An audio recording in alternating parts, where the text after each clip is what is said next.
Bien-aimés dans le Seigneur, nous vous saluons dans le beau et précieux nom de notre Seigneur Jésus-Christ de Nazareth, lui qui de toute éternité est Dieu.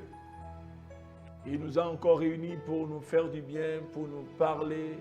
Et nous savons très bien que sa parole, quand elle est libérée, elle nous rend ministère, elle nous conseille, elle nous guérit, elle nous corrige, elle nous interpelle. Elle fait beaucoup de choses dans notre vie. Et je suis convaincu que toi et moi, nous sommes encore arrivés à un rendez-vous de bénédiction. Tu ne manqueras pas la tienne. Ça, j'en suis sûr. Oui, parce que le Seigneur, il est bon, il est doux, humble de cœur, comme la Bible a dit. Oui, il veut te faire du bien. Et comme toi et moi, nous savons le faire toujours à l'entame de cette mission, c'est de l'adorer parce que l'adoration est un appât pour Dieu et il siège dans la louange de son peuple. Et quand le peuple l'adore de tout son cœur, alors Dieu dit, me voici. Parce que Dieu aime que son peuple l'adore. Alléluia. Et c'est pour sa gloire qu'il nous a créés. Donc nous devons le glorifier à travers notre adoration. Alors adorons-le ensemble et disons-lui combien de fois il est grand, il est immense. Je ne sais pas quelle situation tu traverses en ce moment, mais adorer Dieu, c'est dire au problème combien de fois Dieu est grand. Alors adorons le Seigneur. Tu es digne de recevoir la louange, l'honneur, la puissance, la majesté.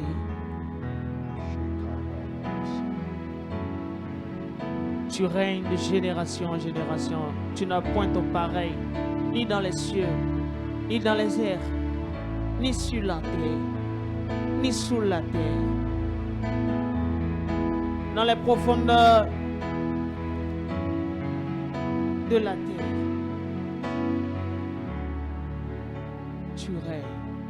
Tu règnes d'éternité à jamais. Les vieillards se prosterner t'adorent. Tu règnes d'éternité à jamais. Les vieillards se prosterner t'adore. Chante avec moi, tu règnes, d'éternité, d'éternité à jamais. Les vieillards se prosterner t'adore. Tu règnes,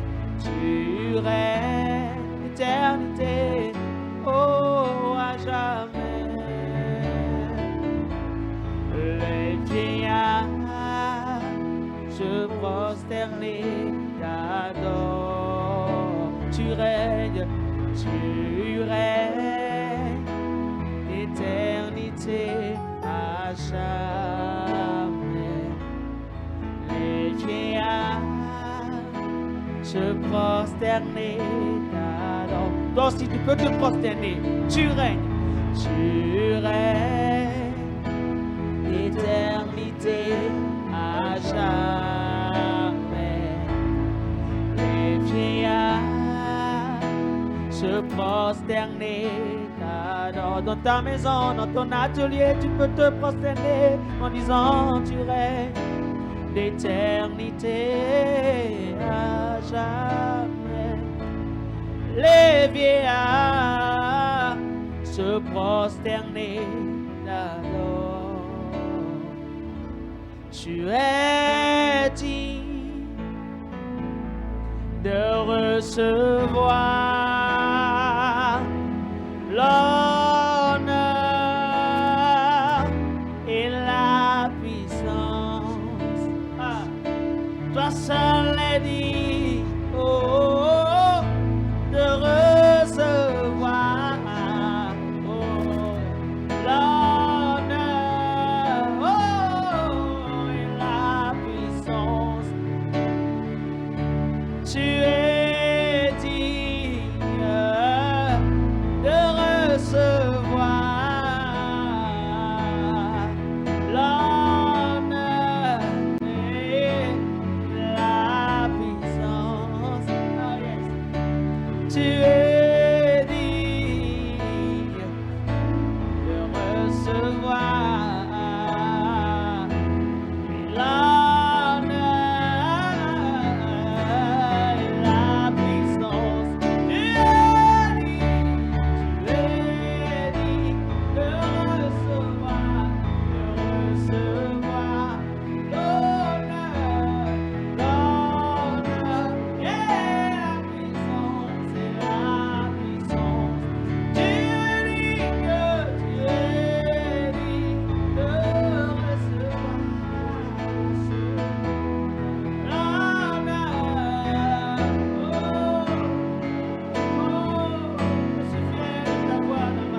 ciel est ton trône, la terre ton marche-pied, tu es si grand, tu es si grand. Le ciel est ton trône, et la terre ton marche-pied, tu es si grand, tu es si grand. Le ciel est ton trône, le ciel est ton trône, la terre ton marche-pied, tu es si grand, tu es si grand. Le ciel est ton trône et la terre ton marche-pied. Oh, la terre ton marche-pied, tu es si grand, tu es si. On va encore le redire, le ciel est ton trône, oh, la terre ton marche-pied, tu es si grand, oh, tu es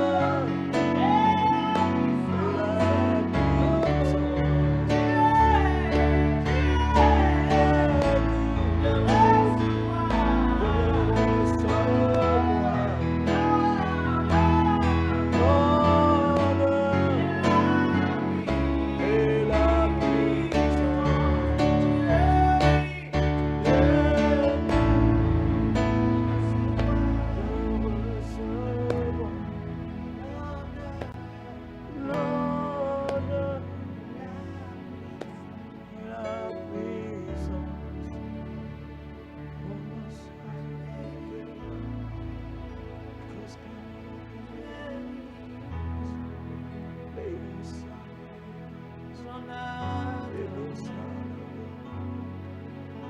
de la louange de Dieu, l'adoration de Dieu, l'élévation de Dieu, car tu es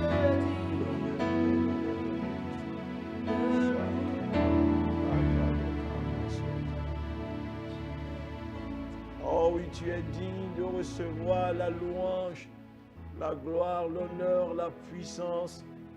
Notre Dieu, l'agneau immolé, soit élevé, soit célébré, maintenant et à jamais. Merci Père, merci pour ce moment que tu nous as donné pour t'adorer. Toi qui en es digne, sois loué, sois célébré à jamais. Bien-aimé, tu l'as adoré, alors tu es béni, tu es un homme béni, tu es une femme bénie, toi qui l'as adoré de tout ton cœur. Et je peux t'assurer que, oui, des bénédictions sans nombre pleuvent déjà sur toi. Maintenant même, si tu crois en cela, dis un Amen très fort. Amen. Nous avions commencé une étude dont le thème s'intitulait « Chercher à présent Dieu ». Chercher à présent Dieu. Et nous comprenons alors que Dieu veut que cette année nous le cherchions. Dieu veut que nous le cherchions cette année. Peut-être que tu le cherchais sans le voir ou bien sans l'avoir vu. Mais est-ce que tu l'as cherché de la bonne manière? Peut-être que tu es sincère vraiment dans ta quête de Dieu. Mais est-ce que tu n'es pas ignorant sur beaucoup de choses et l'ennemi en profite? Il en profite, il t'empêche de connaître ces choses afin de le chercher de la bonne manière et de le trouver. Et puisque tu le cherches de la mauvaise manière, tu ne l'as pas trouvé, tu es maintenant dans la confusion. Et tu as refroidi complètement, tu as perdu ta passion. Et tu te dis, mais est-ce que réellement ce qu'on dit de ce Dieu, est-ce que c'est vrai? Mais laisse-moi te dire que Dieu est vrai. Dieu est vrai. Dieu est vrai. Donc cherche-le. Ne baisse pas les bras, cherche-le. Il y en a qui cherchaient Dieu et qui ne l'ont pas encore trouvé comme ils le souhaitent, mais je peux te rassurer que cette année, Dieu va te chercher parce que tu le cherchais. Alléluia. Et nous avons dit que quand tu cherches Dieu, c'est qu'il faut le chercher de manière agressive. Il faut le poursuivre avec résolution. Parce que des fois, Dieu te regarde, Dieu veut voir si réellement, il veut voir la passion avec laquelle tu le cherches. Il t'observe. Oui, jusqu'à ce qu'il atteste maintenant que réellement cette personne me cherche et puis Dieu se révèle. Alléluia. Et tous ceux-là que nous voyons, oui, et puis nous voyons, c'est-à-dire, nous constatons une touche particulière sur leur vie. Ce n'est pas qu'ils sont nés différemment. Non, ce n'est pas qu'ils ont quelque chose, peut-être que nous n'avons pas, mais leur secret, c'est des gens qui sont toujours en quête de Dieu. Ils l'ont cherché à un moment donné de leur vie et ils continuent toujours de le chercher. Et alors, Dieu s'est révélé à eux. Alléluia. Parce qu'il dit, cherchez-moi, vous me trouverez si vous me cherchez de tout votre cœur. Donc, c'est des gens qui ont tout abandonné, qui se sont privés de beaucoup de choses, même qui ont laissé même leurs privilèges, ce que vraiment les hommes voient comme privilège. Bien-aimés, ils ont renoncé à ça parce qu'ils désirent le meilleur, ils désirent Dieu lui-même. Et Dieu ne les a pas déçus, Dieu s'est révélé à eux. Et voici, c'est des gens ordinaires qui sont devenus extraordinaires. Gloire à Jésus. Ils ont deux yeux comme nous, ils ont une tête comme nous, mais il y a l'extraordinaire, le surnaturel qui émane d'eux parce qu'ils ont pris leur temps, oui, pour chercher vraiment Dieu. Et cette année, Dieu te parle encore, cherche-le. Et nous avons dit qu'il faut le chercher à travers beaucoup de choses. Cherche-le à travers la méditation des Écritures. Oui, il faut le chercher à travers la méditation des Écritures. Oui, médite la parole jour et nuit. Et tu trouveras parce que Dieu est dans sa parole. Et vous voyez, Dieu veille sur sa parole pour l'exécuter, comme il a dit dans Jérémie 1, verset 12. Donc, cherche-le à travers les Écritures. La parole de Dieu, c'est le moyen même le plus sûr même, oui, par lequel il faut chercher Dieu, plutôt. Excusez-moi. Il faut le chercher, oui, à travers les jeûnes et les prières. Et nous avons vraiment exhorté, nous sommes exhortés à jeûner et à prier. Si tu as peur de jeûner, bien-aimé, alors engage-toi à le faire cette année et tu ne seras pas déçu. Alors le Saint-Esprit t'aidera à jeûner. Et je dis que mais pour un chrétien même ordinaire, plus ordinaire, et oui, il doit pouvoir jeûner au moins un jour sur 7 dans la semaine pour être dans la présence de Dieu, pour chercher Dieu. Mais nous avons toutes les excuses aujourd'hui pour ne pas jeûner. Oui, c'est lorsque un jeûne est décrété dans l'église que des gens commencent les traitements médicaux pour avoir au moins une excuse pour pouvoir manger tout le temps du jeûne. Non, je suis en train de faire un traitement, on m'a prescrit certains médicaments et puis c'est ça.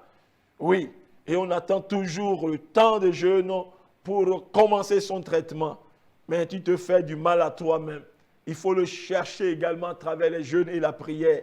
La prière, c'est devenu un fardeau. Ne pas prier, c'est être orgueilleux. Parce que prier, c'est vraiment communier avec Dieu. Prier, c'est exprimer sa dépendance vis-à-vis de Dieu. C'est ça. Parce que lorsque vous n'avez pas une vie de prière, vous êtes en train de dire à Dieu que vous le pouvez sans lui. Donc, prière, bien-aimé, c'est un don, c'est un moyen efficace, un moyen sublime que le Seigneur nous a donné, oui, dont nous ne devons jamais nous priver. Donc, il faut le chercher à travers les jeûnes et les prières. Il faut se retirer dans le lieu secret pour communier avec lui à travers la prière. Il faut le chercher, bien-aimé, à travers l'adoration. Il faut adorer Dieu, d'autant plus qu'il siège dans la louange de son peuple. L'adoration est un appât. Donc, mets du temps de côté et puis adore-le. Oui, choisis même les heures de la nuit pour l'adorer. L'adorer. Peut-être que tu ne sais pas chanter. Peut-être que tu ne... Mais aujourd'hui, il y a tellement d'adorations, de bonnes adorations sur YouTube. Je ne sais pas comment tu utilises ton portable que tu peux mettre et tu peux l'adorer pendant des heures. Oui, tu peux l'adorer dans la nuit profonde jusqu'au petit matin sans le savoir parce qu'on ne se fatigue pas dans la présence de Dieu. Alors désire être avec lui et par l'adoration. Cherche-le. Cette année, cherche-le. Cherche-le à travers l'adoration. Cherche-le également en donnant. Et j'ai dit que ceux-là qui donnent et qui donnent avec une folie, bien-aimés, non, bien-aimés, ils sont en train de chercher Dieu. Et nous avons déjà lu, la fois dernière, nous avons lu Salomon qui cherchait Dieu avec le peuple et qui allait sur Gabaon, la montagne de Gabaon, pour offrir, bien-aimé, un sacrifice à l'Éternel. La Bible dit il a offert 1000 holocaustes en un seul jour. Et Dieu n'est pas resté indifférent. Dieu s'est révélé à lui parce qu'il le cherchait à travers la semence. Il le cherchait en élevant des autels. Il le cherchait, bien-aimé, en faisant une offrande sacrificielle à l'Éternel. Cette année, je t'exhorte à chercher également Dieu de cette manière. Cherche-le. Oui, cherche-le. Certainement, personne n'impressionne Dieu, mais la foi impressionne.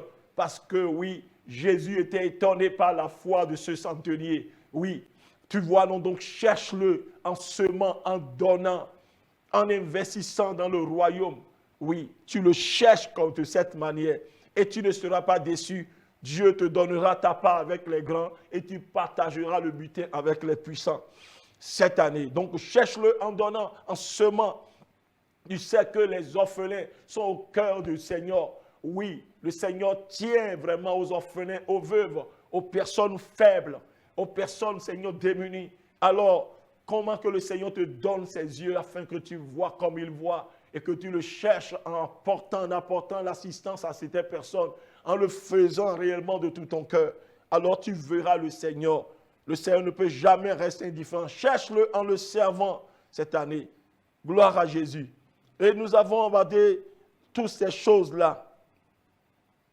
Je ne sais pas où est-ce que tu es vraiment défaillant. Nous avons vu des exemples, des gens qui ont prié, des gens qui ont cherché Dieu à travers toutes ces choses que je viens de citer. Cherche-le à travers les actions de grâce. Nous avons dit cela.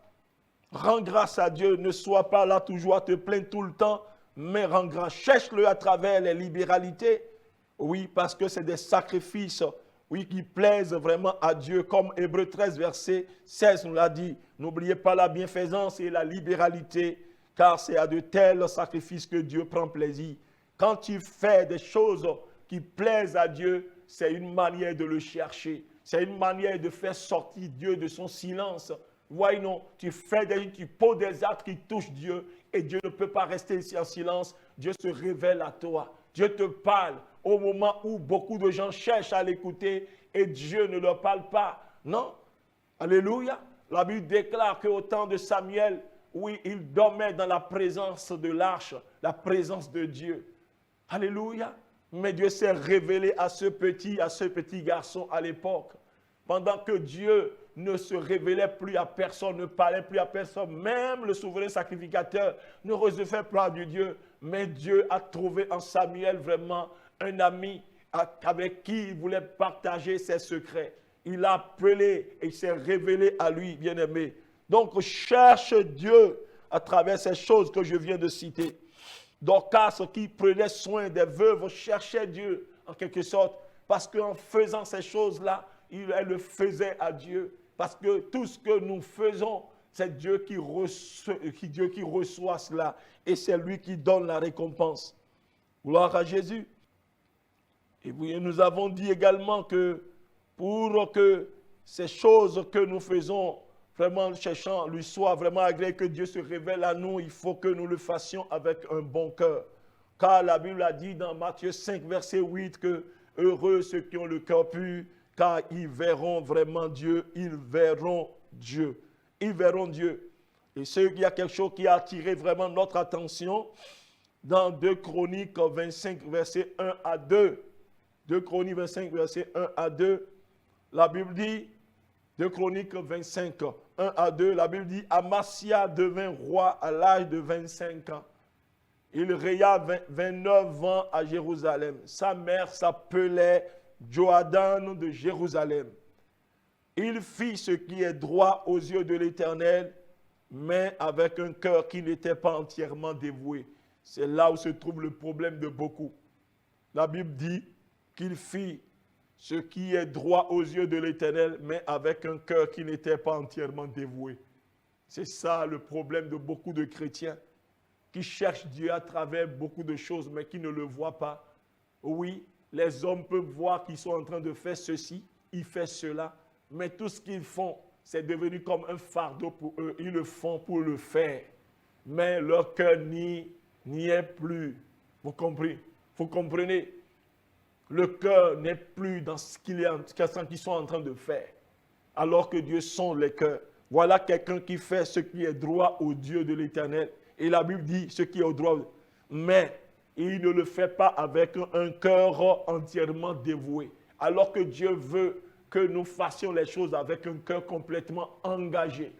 Tout ce que nous faisons, Dieu désire que nous le fassions avec un cœur. C'est pourquoi beaucoup de gens font des choses pour chercher Dieu, ne le trouvent pas parce que Dieu voit que leur cœur n'est pas entièrement à lui.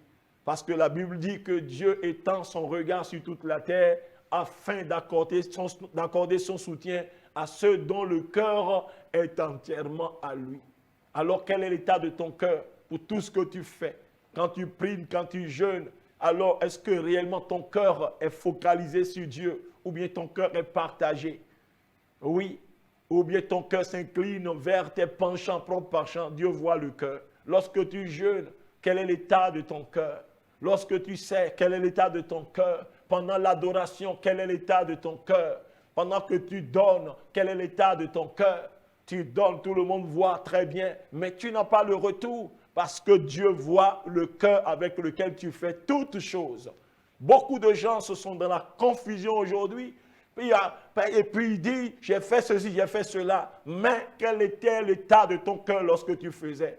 Alléluia. Beaucoup de gens obéissent et font ceci ou cela dans les églises. À cause de qui? À cause peut-être du pasteur, à cause du responsable. Mais quand le pasteur, le responsable n'est pas là, non, bien-aimé, ils ne le font pas parce qu'ils ne le faisaient pas avec un cœur engagé vis-à-vis de Dieu, mais un cœur partagé. Donc, bien-aimé, la Bible est claire. Heureux ceux qui ont le cœur pur, car ils verront Dieu. Ceux qui cherchent Dieu veulent le voir. Mais si ton cœur n'est pas pur, oui, dans ta quête du Seigneur, tu ne le verras pas aussi. Alléluia. Gloire à Jésus. Dans 1 Chronique 28, verset 9, David a dit à son fils Salomon, et toi Salomon, mon fils, connais le Dieu de ton père et celle d'un cœur dévoué. 1 Chronique 28, verset 9. Et toi, Salomon, mon fils, connais le Dieu de ton père et celle d'un cœur dévoué et d'une âme bien disposée. Car l'Éternel sonde les cœurs et pénètre tous les desseins et toutes les pensées. Si tu le cherches, il se laissera trouver par toi, mais si tu l'abandonnes, il te rejettera pour toujours. Que le Seigneur ne t'abandonne pas. Alléluia. Parce que tu ne l'abandonneras pas aussi au nom de Jésus. Tu es sur le point maintenant de l'abandonner parce que tu es confus. Tu dis, j'ai prié, j'ai jeûné, j'ai fait ceci, j'ai fait ça, pourquoi je ne le vois pas? Mais essayons de reconsidérer toutes ces choses. Essayons de passer notre vie vraiment au scanner, oui, du Saint-Esprit pour voir ce qui peut-être cloche quelque part, pour faire une bonne lecture de ce qui nous arrive. Est-ce que cette confusion est normale? Car quiconque invoque le nom du Seigneur ne sera pas confus.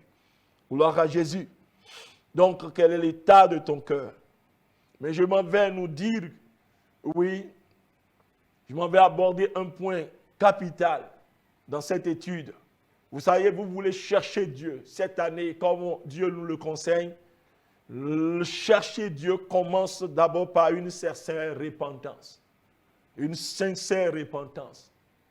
Parce que si vous ne vous repentez pas, oui, et vous continuez à chercher Dieu, vous ne le trouverez pas.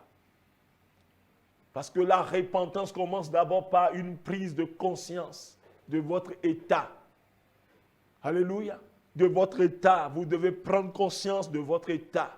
Cet état qui repousse le Seigneur, qui rejette le Seigneur, vous devez prendre conscience de cela et vous engager maintenant à sortir de cet état en toute humilité et le Saint-Esprit vous aidera. Alléluia. Vous ne devez pas continuer à semer dans les ronces et les épines. Vous avez une terre chargée de ronces et des épines. Vous devez enlever les ronces, défricher la terre d'abord avant de mettre la semence. Parce que lorsque vous semez dans les ronces et les épines, alors n'espérez pas moissonner quelque chose. Alléluia. Donc, chercher Dieu tel que nous sommes en train de dire commence par une sincère repentance. Nous devons revenir à Dieu. Nous devons, oui, abandonner. Nous devons prendre conscience de notre état. Dieu, comment tu nous vois? Parce que le drame est que nous, quelquefois, nous sommes vraiment dans un mauvais état, mais nous ne savons nous-mêmes pas, ne savons pas. Et le diable profite de cette ignorance pour malmener notre vie. Pour malmener notre vie, puisque nous ne sommes pas conscients de tel autre état, telle chose que nous faisons. Parce que ce que nous savons très souvent, les péchés vedettes, oh non, je ne suis pas un adultère, je ne suis pas un impudique. Et puis, mais tous ceux-là qui ne commettent pas ces choses-là s'en vantent. Et puis, ils tentent de mépriser ou bien de parler ou bien de critiquer ceux qui le font de façon flagrante, n'est-ce pas? Mais laissez-moi vous dire qu'il y a des péchés subtils, bien-aimés, qui vous maintiennent loin même du Seigneur, qui vous maintiennent vraiment éloignés du Seigneur. Des péchés, oui, et l'ennemi, il connaît, il s'en sert parce que, vous savez, le diable connaît Dieu. Parce qu'il est resté longtemps quand même sur sa montagne sainte avant d'être précipité. Il connaît et il sait que Dieu est un Dieu de justice également. Il y a des choses que Dieu voit. Oui, dans la vie, c'est dit parmi les hommes que lui, il ne veut pas. Tu vois?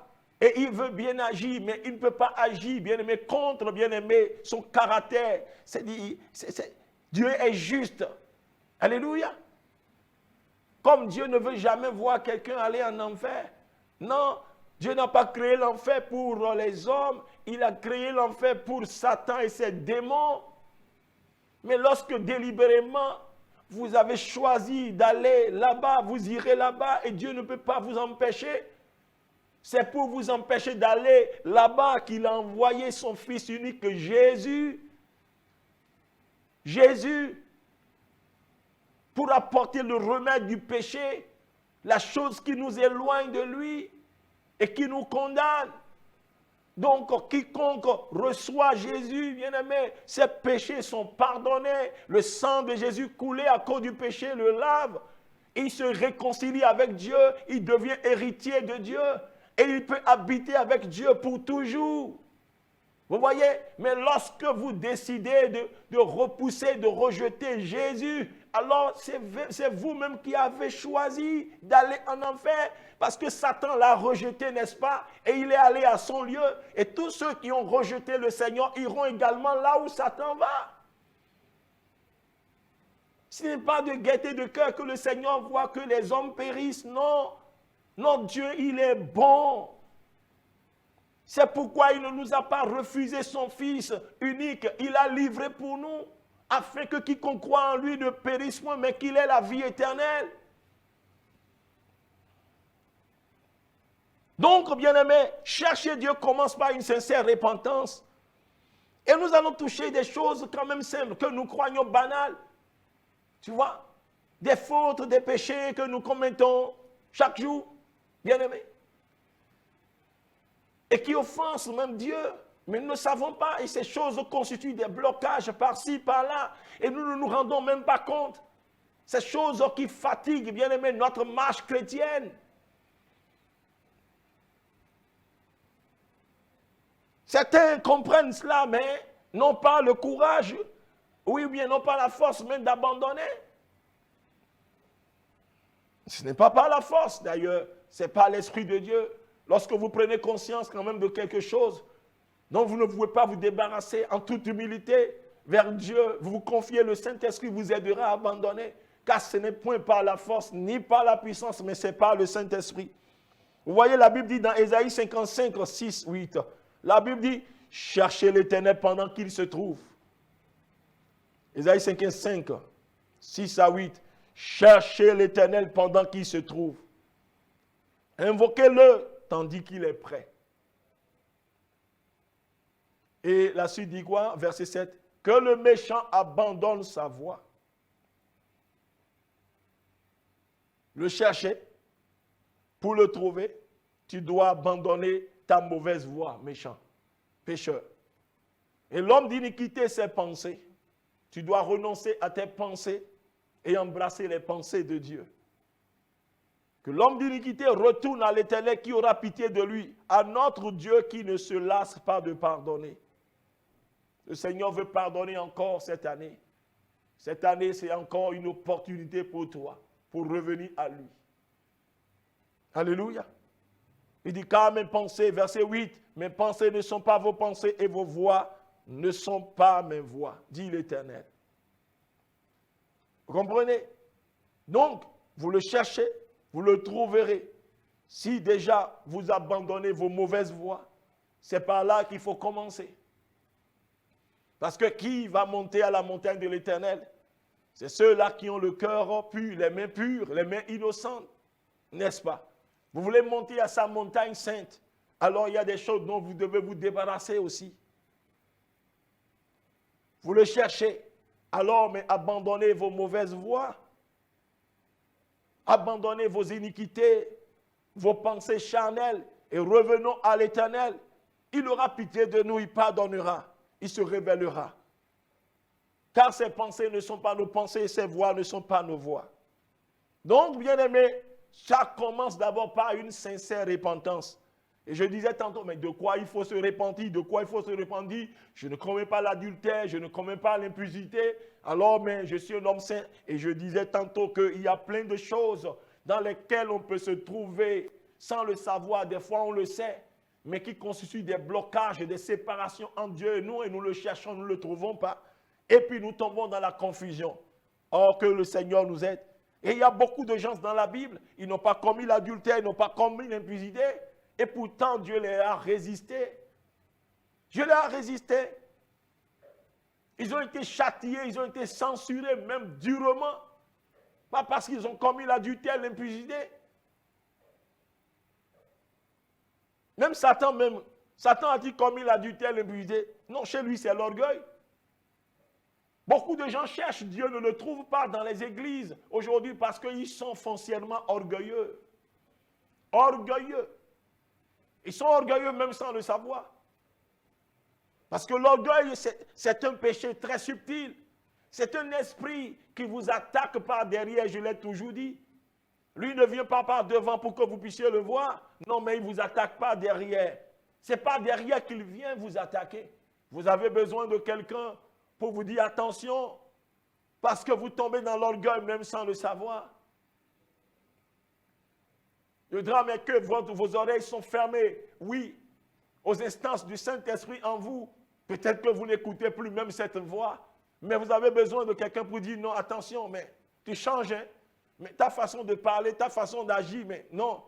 Mais si vous êtes un peu ouvert, vous avez un peu d'humilité, un brin d'humilité, vous pouvez écouter, parce que l'orgueil n'écoute même pas les conseils. Mais Dieu résiste aux orgueilleux. Mais il fait grâce aux humbles. Vous voyez, Satan n'a pas commis l'impudicité, l'adultère. Il a été précipité à cause de son orgueil. Donc faites attention à l'orgueil.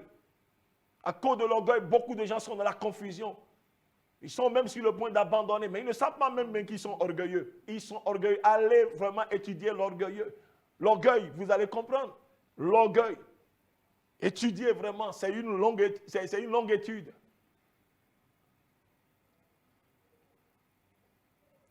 Parce que l'orgueilleux, il a toujours raison. Il a toujours des excuses. Gloire à Jésus. Il y a d'autres qui n'ont pas pu voir Dieu, qui n'ont pas pu toucher Dieu, comme Ésaü. Parce qu'aujourd'hui, beaucoup de gens, même dans nos églises, sont en train de profaner le sacré. Ésaü avait profané le droit d'aînesse, une bénédiction vraiment divine. Qu'est-ce que la Bible dit dans Hébreux 12, versets 15 à 17? Hébreux 12, 15 à 17. La Bible dit, veillez à ce que nul ne se prive de la grâce de Dieu, à ce qu'aucune racine d'amertume poussant des rejetons ne produise du trouble et que plusieurs n'en soient infectés. Ouais. Veillez à ce qu'il n'y ait ni impudique ni profane, comme Ésaü, qui pour un mets vendit son droit d'aînesse.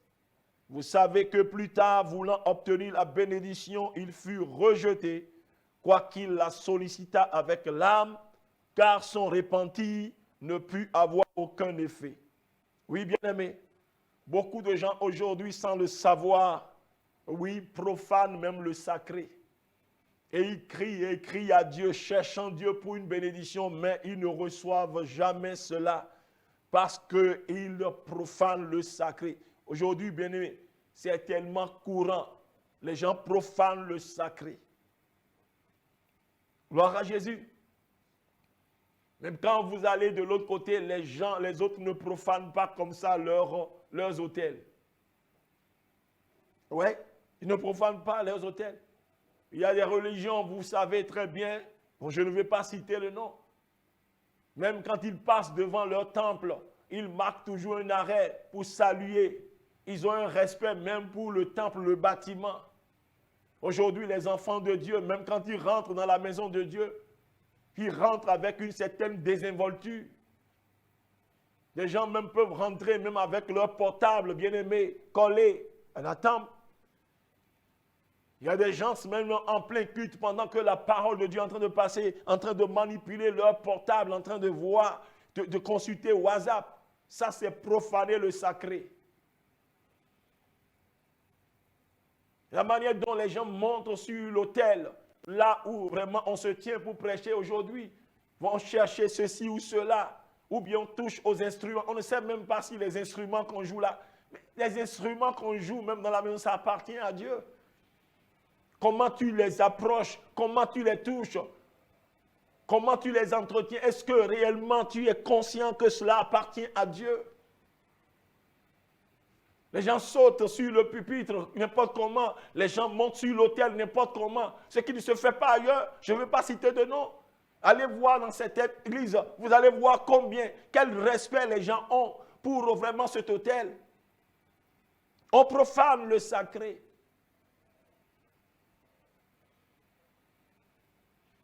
On profane le sacré. Même les hommes de Dieu, vous voyez comment on peut-être peut les tirer, mais ça ne se fait même pas ailleurs. Ça ne se fait pas ailleurs. Je ne vais pas citer de nom, je le répète toujours. Ça ne se fait pas. Mais beaucoup de gens sont en train de profaner le sacré. Et ça, là, ça constitue un blocage pour eux. Ils crient au Seigneur, ils ne voient pas de réponse, mais ils ne savent pas parce que l'ennemi ne veut même pas qu'ils sachent. Ils profanent le sacré. Beaucoup de gens profanent le sacré, bien-aimés, dans nos églises. Pas de respect pour Dieu. On s'approche des choses de Dieu avec désinvolture. On s'approche de Dieu avec une certaine nonchalance, sans aucune considération. On n'honore pas la présence de Dieu. On ne sait même pas s'il est présent. On se livre à toutes sortes de choses pendant l'adoration, pendant la prédication. Ça, c'est profaner le sacré. Et tu veux voir Dieu?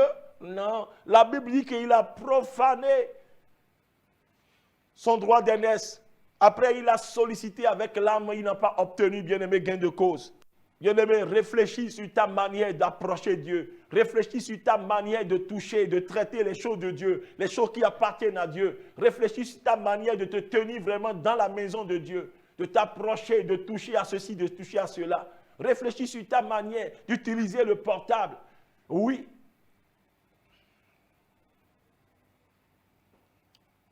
La profanation. Tu vas chercher Dieu de la sorte? Non. Dieu dit, j'honorerai quiconque m'honore. Tu ne peux pas dire que tu honores Dieu de cette façon. Non. Revois ta vie. La Bible dit que le méchant abandonne sa voie.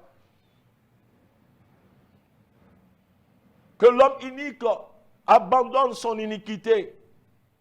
Parce que dit chercher Dieu commence, bien aimé, pas un examen de soi, pas une repentance sincère. Si tu ne te répands pas, bien aimé, cette année, en revoyant ta conduite, en revoyant, en mettant ça, bien aimé, devant le scanner du Saint-Esprit pour qu'il te révèle les choses qui ne vont pas, bien aimé, il te sera difficile de voir Dieu tel que tu le souhaites. Tu ne peux pas le voir. Alléluia. Gloire à Jésus. Saül a-t-il commis l'adultère et l'impudicité? Non. Non, Saül n'a pas commis l'adultère et l'impudicité. Non, il n'a pas commis l'adultère et l'impudicité et Dieu l'a rejeté. Dieu l'a rejeté à cause de sa désobéissance, à cause de sa résistance à l'ordre divin. Il a perdu la royauté. Et c'est comme ça que beaucoup de gens se sont conduits des années durant. Cette année, bien-aimé, sors de cette résistance, de cette désobéissance. Tu ne peux pas demeurer dans cette désobéissance et voir Dieu. Non. Dieu ne se laissera pas trouver. Non. Sors de là. Alléluia. Sors de là. Saül était désobéissant. 1 Chronique 10, 13 à 14. Qu'est-ce que la Bible dit? Saül mourut parce qu'il se rendit coupable d'infidélité envers l'Éternel, dont il n'observa point la parole, et parce qu'il interrogea et consulta ceux qui évoquent les morts. Il ne consulta point l'Éternel, alors l'Éternel le fit mourir et transféra la royauté à David, fils d'Isaïe. Vous voyez? Il était coupable d'infidélité vis-à-vis de la parole de Dieu. Tu n'observes pas la parole de Dieu et tu veux le voir. Beaucoup de gens sont en train de chercher Dieu dans les églises, mais ils mettent sa parole derrière eux. Tu n'observes pas la parole de Dieu. Tu n'observes pas les recommandations divines et tu veux le voir. Tu ne le trouveras pas. Je le dis, je le répète. Tu veux chercher Dieu. Cela commence par une sincère repentance. Alléluia. Il ne s'agit pas d'adultère, il ne s'agit pas d'impudicité. C'est vrai, des péchés dont il faut se repentir, ça, c'est vrai. Mais je les mentionne parce que c'est souvent ça. Parce que quand tu entends les gens parler même de telle personne qui est dans l'impudicité, dans l'adultère, oh bon, eux, ils ne commettent pas. Mais ceux-là qui parlent de ça, là, ils sont dans des pires péchés, même qu'ils ne savent pas. Vous voyez, tu ne peux pas trouver Dieu dans ta désobéissance, dans ta résistance vis-à-vis de la parole de Dieu. Non, tu ne peux pas. Saül n'a pas commis l'adultère, l'indulcité, mais il a été rejeté à cause de sa désobéissance continue. Allons voir Jonas également. Jonas a-t-il commis un péché sexuel? Non, il n'a pas commis un péché sexuel. Il a juste refusé d'aller dans la direction que Dieu lui a ordonné d'aller. Vous voyez, non? Il a choisi délibérément d'aller à Tarsis. Vous voyez, il a choisi délibérément sa voie à lui. Vous voyez? Et puis Dieu lui a résisté. Vous voyez? C'est ça. Dieu lui a dit d'aller à Ninive, mais lui, il a choisi d'aller à Tarsis. Et beaucoup de gens sont en train de chercher Dieu à Tarsis et ne le trouvent pas, ils sont fatigués, découragés. Non, tu ne peux pas trouver Dieu à Tarsis. Dieu ne se trouve pas à Tarsis, Dieu se trouve à Ninive, là où il t'a envoyé. À moins de te repentir, bien-aimé, tu ne le verras pas. Tu ne le verras pas. Change d'abord de direction. Dieu t'a envoyé à Ninive, mais qu'est-ce que tu fais à Tarsis? Qu'est-ce que tu fais à Tarsis? Tu t'échines. Tu te donnes toutes les peines et tu le cherches à Tarsis. Dieu ne se trouve pas à Tarsis, Dieu se trouve à Ninive, là où il t'a envoyé. Il faut que cette année, tu prennes l'engagement, maintenant, tu prennes l'engagement d'aller à Ninive, là où Dieu t'attend. C'est là où tu le trouveras. Jonas a été rejeté, pas parce qu'il a commis un péché sexuel, mais seulement il a choisi la voie qui est la sienne. Tu dois abandonner tes voies au profit des voies de l'Éternel. Bien-aimé, cherche-le à Ninive. C'est là où il t'a envoyé. Est-ce que tu es sûr que là où tu es en train de te décarcasser, de te donner toutes les peines, est-ce que tu es sûr que c'est là où Dieu t'a envoyé? Là où Dieu te veut? Non, bien-aimé, tu ne peux pas le trouver là. Tu as beau jeûner, tu as beau vraiment jeûner, te priver de quoi, tu ne le trouveras pas là. Dieu t'a dit, c'est à Ninive que je t'ai envoyé.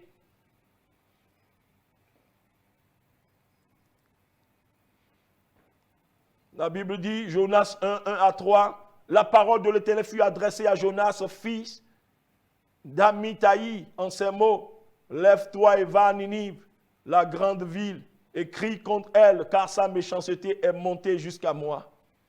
Et Jonas se leva pour s'enfuir à Tarsis. Loin de la face de l'Éternel, il descendit à Jaffo, et il trouva un navire qui allait à Tarsis. Il paya le prix du transport, et s'embarqua pour aller avec les passagers à Tarsis, loin de la face de l'Éternel. Bien-aimé, quelle prétention! Où est-ce qu'on peut se cacher loin de la face de l'Éternel? Il remplit les cieux et la terre. Il n'y a pas un endroit où tu peux te trouver sans qu'il te voie. Vous voyez? Mais quand Dieu dit à Adam, Adam, où es-tu? Ce n'est pas qu'il ne sait pas là où se trouve Adam. Mais là, Adam ne se trouvait pas à l'endroit où Dieu l'a positionné. C'est ça. Quand tu quittes l'endroit où Dieu t'a positionné, alors Dieu peut poser la question, où es-tu? Que cette année, alors que le Seigneur dans sa grâce te ramène là où il veut te voir. Là, il te verra et il dira, oui, mon fils est ici, ma fille est là. Parce que c'est ça. Lorsque tu quittes l'endroit où tu dois être, là où Dieu te veut, alors, bien-aimé, alors on lance un avis de paix. Où es-tu? Donc, bien-aimé, Dieu t'attend à Ninive. C'est là où il te réserve, bien-aimé, de grandes choses. C'est là où il veut te révéler de grandes choses. C'est là où il veut que tu accomplisses de grandes missions. Mais par ta crainte, par tes pensées, par ton propre jugement, alors tu as pris la voie de Tarsis. Tu ne le trouveras pas là. Alors reviens sur la voie de Ninive et tu le verras. Que Dieu nous bénisse. Donc il y a beaucoup de gens, bien-aimés, ils n'ont pas commis un péché sexuel, mais ils n'ont pas vu Dieu également. Dieu les a rejetés, censurés. Et c'est le cas de beaucoup de gens, beaucoup de gens. Ils sont en train d'abandonner le Seigneur, ils sont découragés, ils sont démotivés. Oui, ils croient que c'est Dieu qui est si difficile de trouver, Dieu est si difficile. Mais ils ne savent pas que ce n'est pas leur propre faute. Ils ne savent pas. Il y en a qui le savent, mais qui n'ont pas le courage, oui, d'abandonner ceci ou cela. Mais il y a d'autres, ça, c'est ça le plus dramatique même. Il y en a d'autres qui ne savent même pas. Je prie que les écailles tombent dessus tes yeux, que tu prennes conscience même des choses que tu fais, des choses dans lesquelles tu te trouves sans le savoir et qui déplaisent au Seigneur et qui constituent vraiment un mur entre toi et Dieu et tu le cherches sans pouvoir le voir. Mais cette année, tu vas le voir parce que lui-même te dit, cherche-moi. Nous allons nous arrêter là et continuer après parce qu'il y a d'autres personnes, c'est-à-dire qui n'ont pas commis des péchés sexuels, mais qui n'ont pas vu Dieu, ou que Dieu a censuré, que Dieu a châtié fort même. Cela nous permettrait, bien-aimés, de savoir, de nous voir, de nous mirer à travers ces choses que nous faisons quotidiennement sans le savoir et qui tiennent vraiment Dieu loin de nous. Mais est-ce que tu as déjà donné ta vie à Jésus-Christ de Nazareth? Au début de ce message, j'ai parlé de cela. Jésus est venu comme le remède que Dieu a envoyé pour ôter le péché du monde. Parce que le péché nous a séparés de Dieu. Le péché ne peut hériter de Dieu, ne peut hériter le royaume de Dieu, ne peut hériter la vie éternelle. Et Dieu, dans son amour infini, incommensurable, inconditionnel, a envoyé Jésus-Christ. Oui, dans ce monde-là, Jésus, Dieu, a pris la forme humaine, il est venu, il a vécu au milieu des hommes, il a souffert, il a pris sur lui tout le fardeau du péché. Il a été châtié, lui innocent, lui qui n'est pas coupable. Il a pris, bien, mais il a été châtié à la place des coupables que nous sommes. Et Dieu le Père dit, quiconque croit en Jésus-Christ, croit en l'œuvre qu'il a accomplie. crois que oui, il est pécheur et que Jésus a versé son sang pour ôter ses péchés, Dieu dit, je vais le pardonner et je vais lui donner gratuitement la vie éternelle. C'est tellement simple. Tu es pécheur. Il n'y a rien que tu puisses faire pour ôter toi-même tes péchés. Seul le sang de Jésus peut enlever les péchés. Tu as compris? Est-ce que tu veux donner ta vie à Jésus? Est-ce que réellement tu veux l'accepter comme ton Seigneur et Sauveur? Le Seigneur va te pardonner tes péchés. Je ne connais pas le nombre, je ne connais pas leur gravité, mais le Seigneur ne tient même pas compte de ça. Tout ce qu'il te demande est que tu aies foi en son Fils qui a payé le prix. Et son sang va te laver. Dieu te rendra neuf. Il te donnera la vie éternelle. Il écrira ton nom dans le livre de vie. Et tu seras vraiment son héritier. Candidat au ciel, citoyen céleste. Est-ce que tu veux donner ta vie à Jésus? Alors dis cette prière simple avec moi de tout ton cœur. Tu dis, Seigneur Jésus, je viens à toi, car je suis pécheur. Je reconnais que c'est à cause de mes péchés que tu es venu dans ce monde. Et tu es mort à la croix. Ton sang a coulé. Pardonne-moi mes péchés. Par ton sang, lave-moi, mon esprit, mon âme et mon corps de tout péché et de tout souillure. Seigneur Jésus, viens dans ma vie, habite dans mon cœur et sois mon Seigneur et mon Sauveur. Reçois désormais la direction de ma vie. Je veux t'appartenir toute ma vie. Merci Seigneur Jésus. Merci d'écrire mon nom dans ton livre de vie. Merci pour ton Saint-Esprit que tu me donnes maintenant pour me diriger, pour me conduire en toutes choses, dans la vie nouvelle que j'ai choisie. Merci Jésus. C'est au nom de Jésus que nous avons prié. Si tu as fait cette prière de tout ton cœur, laisse-moi te dire que oui, le Seigneur t'a pardonné, son sang t'a lavé et le Seigneur t'a déclaré juste et t'a déclaré sauvé. Maintenant, sache que tu dois mener une nouvelle vie. Tu vois, conduit par le Seigneur. Alors tu as besoin d'aller à un endroit où la parole vraie, dans une église vraiment évangélique, où la parole est prêchée dans son intégralité. Si tu n'en connais pas, appelle ces numéros que tu vois, oui, pour qu'on puisse te conseiller. Que Dieu te bénisse, que Dieu te soutienne. Laisse-moi prier, Père, je veux te dire merci pour la vie de tous ceux-là qui nous ont écoutés. Seigneur, tu nous demandes de te chercher à travers, Seigneur, beaucoup de choses que nous avons citées. Alors, Seigneur de Tout-Puissant, alors libère ta grâce afin que, Seigneur, ton peuple, Seigneur, puisse te chercher. Seigneur, accorde vraiment, oui, accorde à chacun l'attitude de cœur pour te chercher afin de te trouver. Seigneur, révèle à chacun, Seigneur, ce qui fait obstacle, bien-aimé, oui, dans sa quête de toi, Seigneur, afin qu'il puisse s'en repentir pour te voir enfin, Papa. Seigneur, interviens, manifeste-toi, afin que ceux-là qui te cherchaient depuis des années, qui te voient cette année dans le nom de Jésus.